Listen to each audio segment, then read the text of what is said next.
మాది మదనపల్లి. అదే రోడ్లో 50 ఏళ్ళ నుంచి కాసుకొని ఉన్నాం దానికోసం. ఈ రోజుకు మా చేతికి రాలేదు. చుట్టూ వాళ్ళు ఉన్నారు, మధ్యలో మేమున్నాం. ఏం చేయమంటారు నన్ను? బిడ్డలకి ఏమీ లేకుండా నిలబడినాను ఈరోజు అంతే.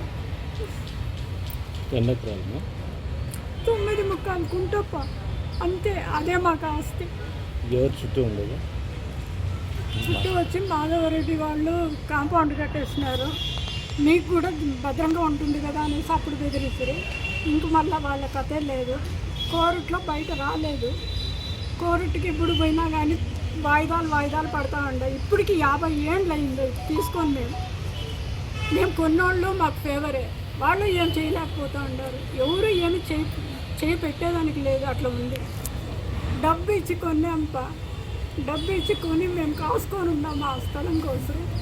ఏం చేయమంటారు చెప్పండి. ఎక్కడ? అది రోడ్లో భాగ్యలక్ష్మి కొంచెం ఆపోజిట్లో ఉంది.